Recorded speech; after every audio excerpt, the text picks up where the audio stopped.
Lideramos el camino de la opinión pública y buscamos que la cultura del debate alcance consensos y soluciones a los problemas de nuestro país.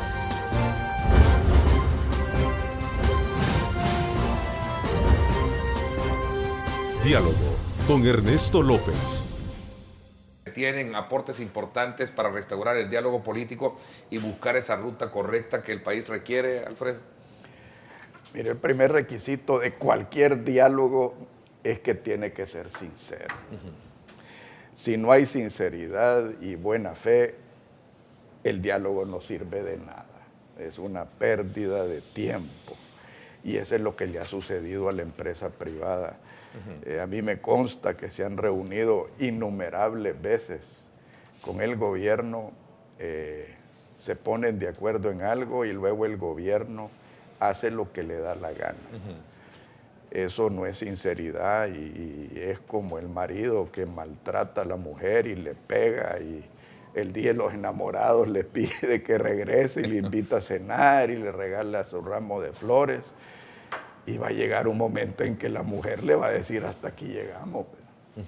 Y yo creo que eso es lo que ha sucedido con el tal mentado diálogo, que es un diálogo de parte del gobierno, un diálogo hipócrita, destructivo, atentatorio contra la institucionalidad de este país. Y les voy a poner un ejemplo.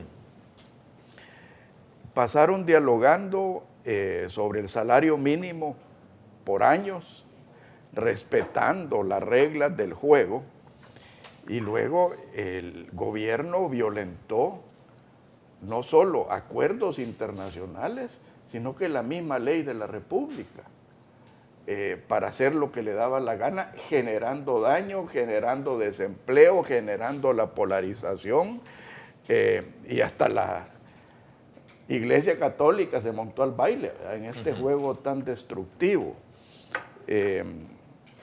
Al inicio de la presentación hablaban de la falta de liquidez y aquí le voy a poner el ejemplo del sector al que yo pertenezco, el sector cafetalero. Yo creo que en este país no hay cafetalero que no tenga problemas de liquidez, quizás excepto los que no viven del café, ¿verdad? Sí. Y esto del salario mínimo ha venido a montar en zozobra a los mismos trabajadores, porque ya se comenzó a ver despido de empleados, reducción de proyectos, eliminación de proyectos, y eso pues yo creo que hay que darle las gracias a Villalona, a Escobar Alas y compañía, ¿verdad? Así que, de nuevo a la pregunta original, ¿el diálogo nos puede sacar adelante? Yo creo que no. Lo que nos va a sacar adelante es la sinceridad, las buenas ideas y la buena fe. Ok, decía Dagoberto que ambos tienen un mundo diferente de pensamiento. ¿Compartes tú este planteamiento o en el mismo sentido la pregunta? ¿Qué aportes podemos sacar desde el análisis de ustedes, aspectos que vengan a fortalecer esta figura del diálogo? Es buena figura esa porque cada persona tiene un mundo diferente al otro. El hijo tiene un mundo diferente al papá, la hija diferente a la mamá. Es posible que algunos aspectos de las ideas compartidas sean similares, pero no las mismas. Pero no se trata exactamente de las ideas, sino del mundo. Del mundo, es decir, esa parte de la realidad que uno conoce, que uno asimila, que uno entiende. Resulta difícil asimilar toda la realidad. Veamos los servicios básicos. ¿La salud ha mejorado? No, ha empeorado. ¿La educación ha mejorado? No, ha empeorado. ¿La seguridad ha mejorado? No, ha empeorado. ¿El desempleo ha mejorado? No, ha empeorado. Y entonces, ¿a dónde está el pisto? ¿En qué se emplearon todos esos fondos que han terminado ahogando al sistema económico de este país? Porque $1 que se le quita al sector privado para pagar impuestos, es $1 menos que crea fuentes de trabajo, que mejora condiciones de trabajo, que mejora desempeños de productividad. Entonces, esa absorción de dinero de parte del sector público ha venido en detrimento de la productividad del sector privado.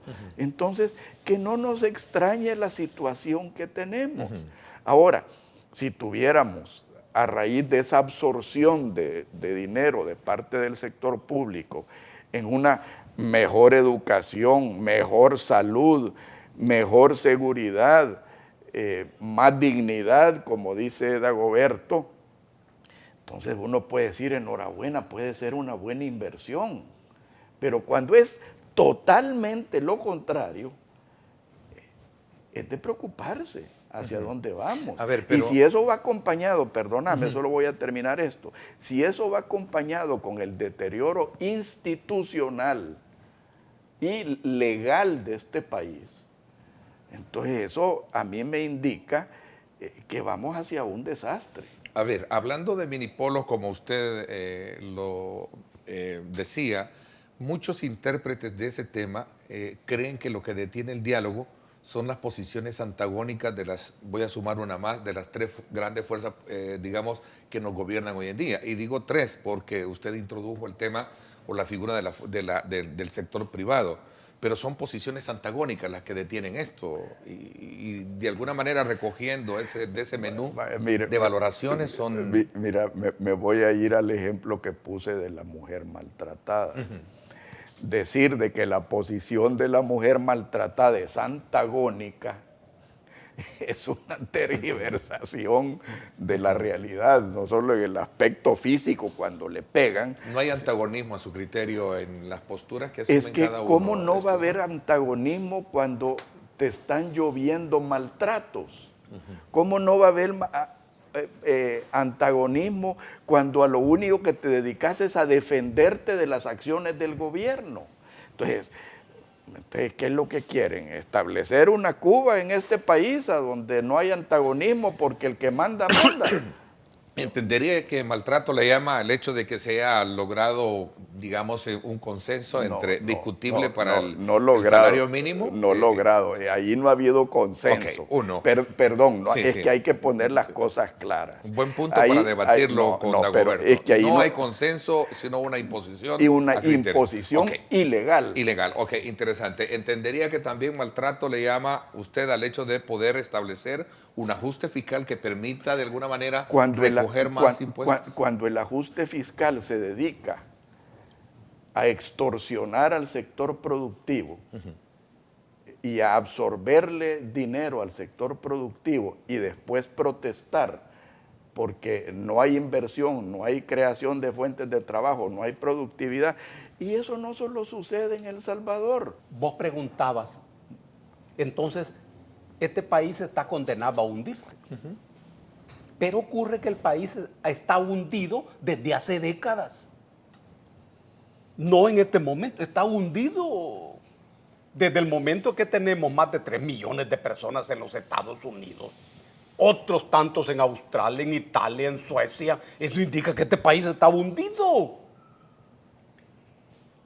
Se van diariamente cerca de 500 personas. Diariamente. Y regresan, digamos, unos 300 todos los días y se van 500 todos los días. ¿Este no es acaso un país hundido?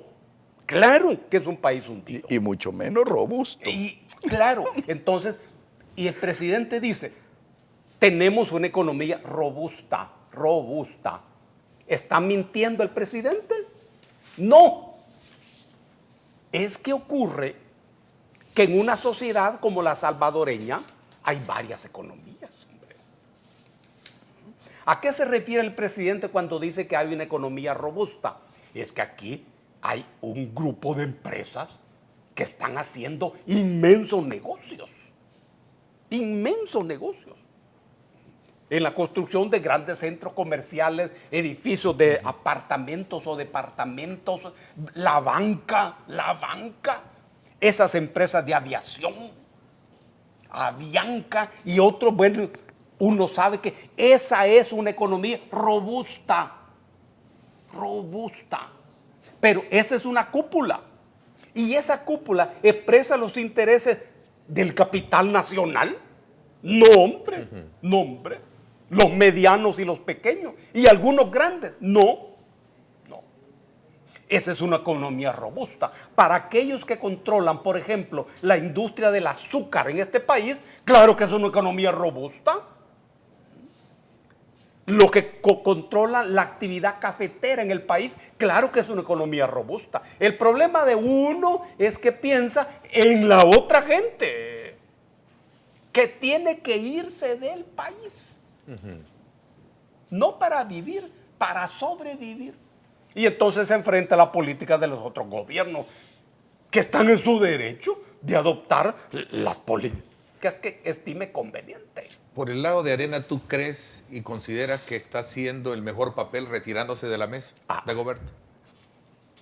Es que, mire, la reflexión no puede reducirse a los partidos políticos, por favor.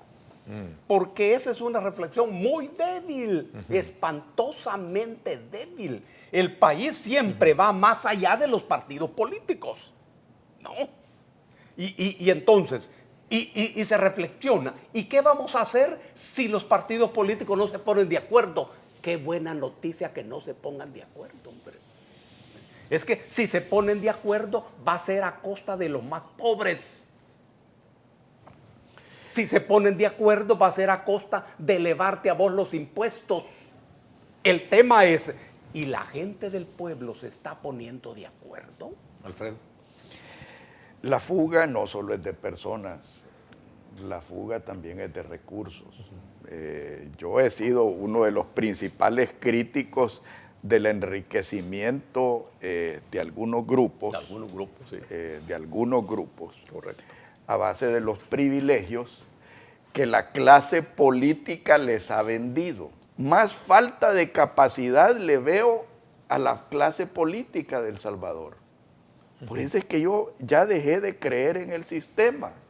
Y cuando digo que he dejado de creer en el sistema, quiero aclarar, no he dejado de creer en la democracia, he dejado de creer en la partidocracia que paulatinamente está destruyendo la democracia en El Salvador. ¿No hay un faro de vida económica en el país a criterio de ustedes y particularmente, Alfredo, cuando usted hace mención por de lo que menos, por lo menos no en Venezuela, como cree el profesor. En el tema de algunas inversiones, recientemente veía a Digicel con una inversión millonaria, por cierto, creo que lo publican hoy los periódicos, la llegada de muchos barcos de turismo a nuestro país.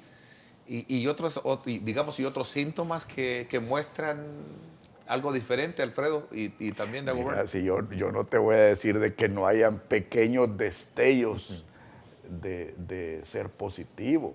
Un pequeño barco turista, claro que es un faro de luz, de esperanza, ¿no? Pero cuando tú ves el tamaño de barcos que llegan a La Ceiba y llegan a las islas del Caribe de Honduras, que solo un barco trae 15, 20 veces lo que viene un barquito aquí, entonces tú ves la diferencia. Cuando tú ves el despegue turístico que tiene Nicaragua, vaya, para poner un ejemplo, y que las tarifas aéreas en Nicaragua son mucho más bajas que las de El Salvador, y que llegan más líneas aéreas a Nicaragua de las que vienen a El Salvador. Entonces, tú te das cuenta, bueno, ¿y qué hemos estado haciendo todos estos años? Y aquí no solo le voy a echar la culpa al frente, también tiene que tener su parte de culpa a Arena, lo cual yo en lo personal he criticado. Ahora, eso no justifica que vamos a seguir en este mambo. Usted pone de ejemplo, y lo escucho seguidamente, el tema de Nicaragua. ¿Cuál es la diferencia de Nicaragua con respecto a nosotros? Mira, la diferencia de Nicaragua es que se está construyendo la economía a costa de la democracia. Pero eso eventualmente tiene que reventar. Igual el caso de China. En China se está construyendo una economía a costa de la democracia. eventualmente eso tiene que reventar. Pero es positivo. Bueno, pero también es positivo el que se emborrache y se siente bien, ¿verdad? Y dentro de 24 horas va a tener la goma. O sea, también a la pobre mujer golpeada se le va a pasar linchazón, ¿verdad? Hago esta reflexión porque muchos de los inversionistas que tiene Nicaragua, y lo hemos visto, son salvadoreños. Exacto. ¿Y por qué crees que se han ido?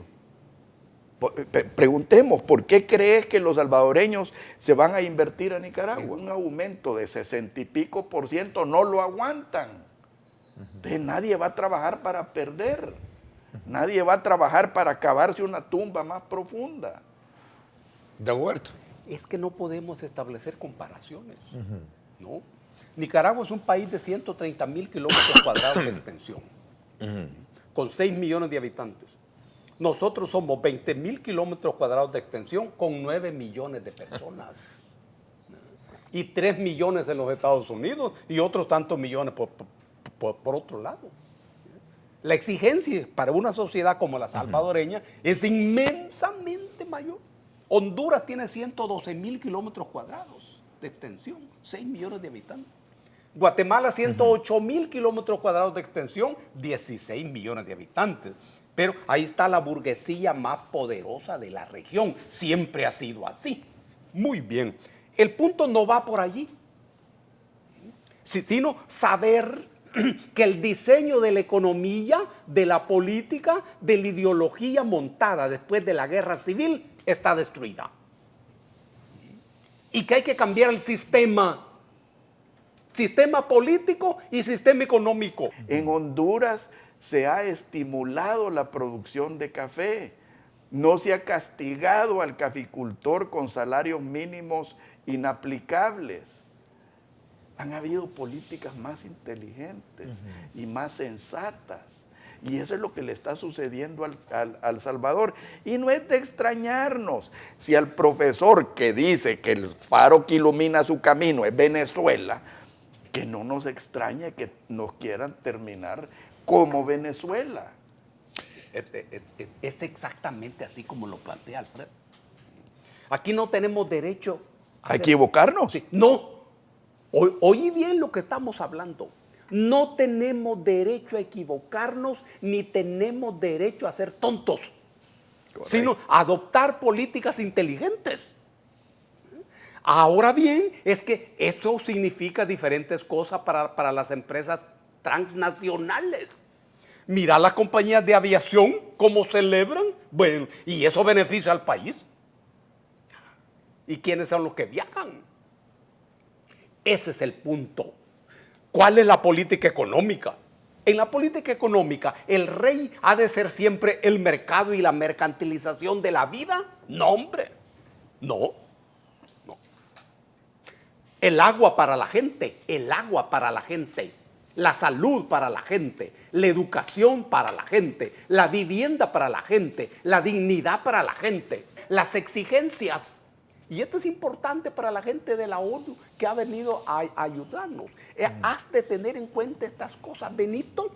Ayudarnos lo cuestiono, pero bueno. ¿Por qué lo cuestiona? Porque para mí la ONU es un ente que ha perdido la credibilidad y la ONU, si uno ve la ONU cómo funciona el otro día. A ver, pero después de la voluntad que tuvieron los actores en la guerra, la ONU jugó un papel importante en la pacificación del conflicto, Alfredo. Bueno, yo no sé si lo que se sembró fue la paz, Dagoberto, no sé si vas a compartir conmigo esto.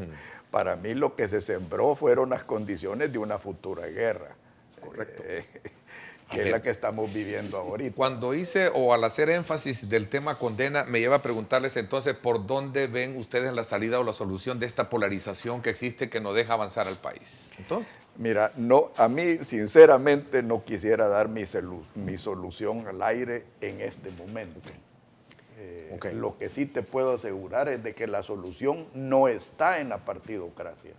Ok, Dagoberto. Qué buena palabra que has usado, la polarización.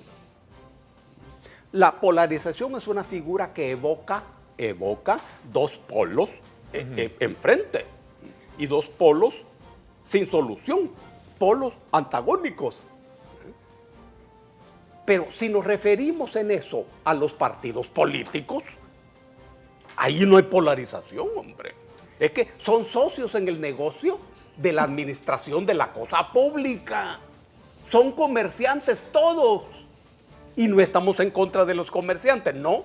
Pero sí en contra de aquellos que hacen negocio de la política y hacen negocio de los bienes del Estado. ¿Por qué hoy no se ponen de acuerdo? Por una sencilla razón, todos lo sabemos, es que ya empezaron las elecciones, hombre. Y ya la cabeza política, que nunca ha sido abundante, cede sus esquinas a la cabeza electoral. Esa cabeza electoral implica candidatos, implica publicidad, implica campaña electoral y nunca campaña política. Si en esa campaña se discutieran los problemas de lo que estamos hablando, sinceramente, claro, de manera franca y de manera pelada, bienvenida. Pero ¿son polos los partidos? No, no son polos. Y Benito no viene a despolarizar nada, Benito, porque el polo es el que funciona entre el rico y el pobre, entre el que tiene trabajo y el que no tiene trabajo, entre el que tiene vivienda y el que no tiene vivienda, entre el que tiene salud y el que no tiene salud, entre el que tiene dignidad y el que no tiene dignidad, el que tiene su vida asegurada y el que no tiene nada. Esa es la polarización.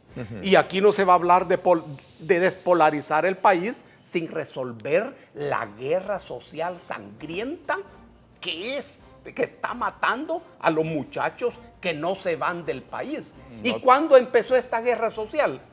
Cuando terminó la guerra civil. ¿Estás de acuerdo, Alfredo, con ese planteamiento? No, yo sí estoy de acuerdo, pero no hay que olvidarse de la guerra económica. Correcto. Sí.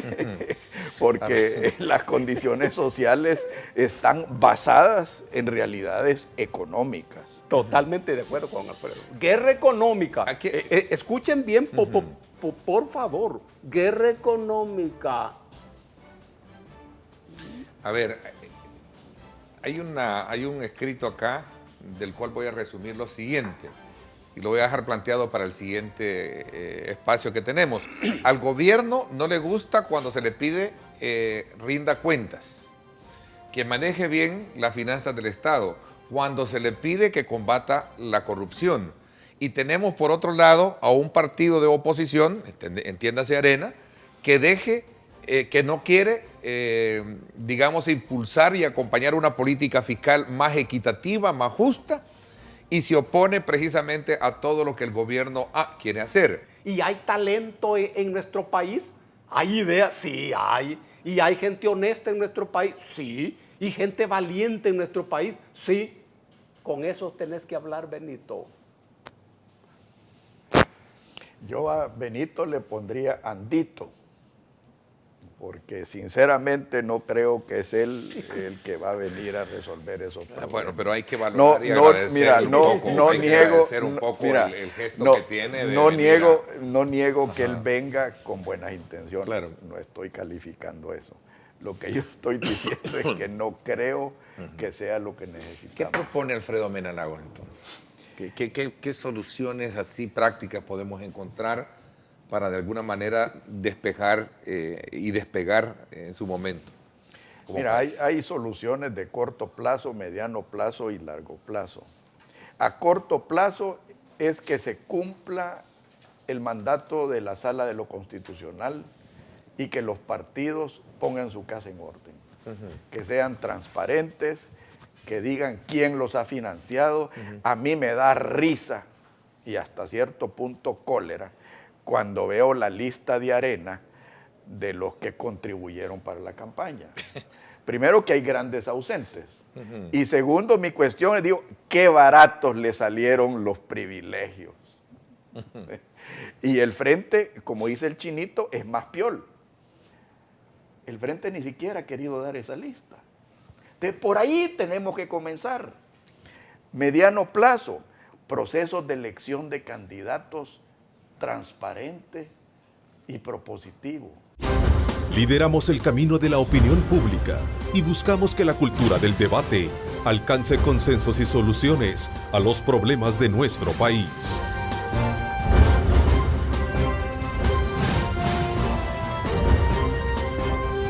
Diálogo con Ernesto López.